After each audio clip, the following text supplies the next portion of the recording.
Si Jong ay isang binatang lumaki sa tabi ng Ilog Pasig.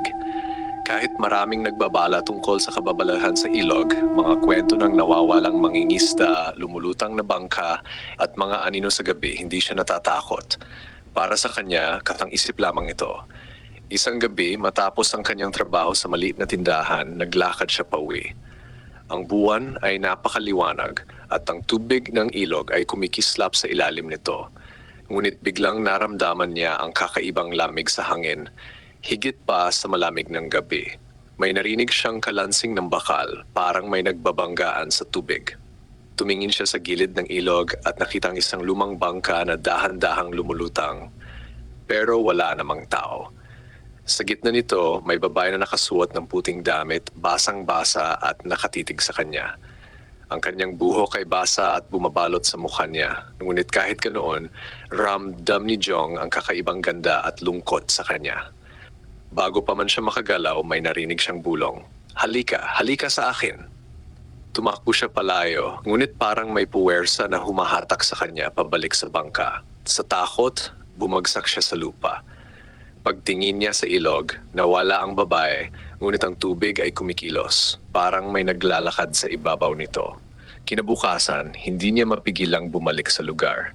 May nakita siyang bote na nakalutang sa tabing ilog. Pagbukas niya may nakasulat, huwag subukang lapitan ng anino sa gabi. Kung susundin mo, baka ikaw na ang susunod. Ngunit kinabukasan ng gabi, may lakas ng loob siyang bumalik.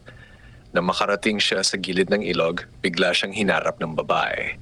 Ngayon, malinaw na malinaw ang mukha niya, puti at malamig, parang walang buhay. Ang mga mata niya ay walang dilaw o itim, kundi isang malalim na dilim na parang walang hanggan. Bakit mo ako hinahabol? Tanong ni Jong. Hindi kita hinahabol. Pinapaalala ko lang sa mga buhay, ang mga kaluluwa na hindi nakatakas sa ilog ay naghahanap ng katahimikan. Sagot ng babae. At kapag isang buhay ay naging saksi sa kanilang lungkot, may kapalit.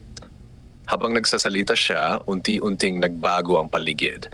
Ang mga pampang ay naglaho at si Jong ay nakatayo sa gitna ng ilog, nakalutang sa malamig na tubig. Nakita niya ang mga mukha ng mga nawawalang mangingisda, mga batang nawawala at mga taong nalunod. Lahat ay nakatingin sa kanya na may pighati at galit. Sinubukan niyang tumakbo, ngunit ang ilog ay parang lumulubog at nagiging dagat ng mga anino. Napailing siya at sa huli, napagtanto niyang ang babae sa puting damit ay hindi lamang isang anino. Siya ang tagapagbantay ng ilog at bawat tao na nalilinlang sa kanilang katapangan ay pinapakita sa kanya ang katotohanan ng kamatayan. Kinabukasan, natagpuan ang bote na may bagong mensahe. Ang ilog ay may alaala. Ang katapangan ay hindi ang paglapit sa panganib, kundi ang pagpahalaga sa buhay. Mula noon, hindi na muling lumapit si Jong sa ilog sa gabi. Itinuro niya sa kanyang pamilya at mga kaibigan na may mga lugar sa mundo na hindi dapat lapitan at ang tunay na tapang ay nasa kayahang igalang ang kapaligiran at buhay ng ibang tao. Aral, hindi lahat ng nakikita natin ay para sa atin. May mga lihim ang mundo, mga alaala, kaluluwa at bigati na dapat respetuhin. Ang katapangan ay hindi ang pagtangkilik sa panganib, kundi ang pagpapahalaga sa buhay sa sarili at sa iba. May mga kwento na hindi para manakot, kundi para magpaalala na may mga bagay sa mundong ito na hindi pa natin lubos na nauunawaan.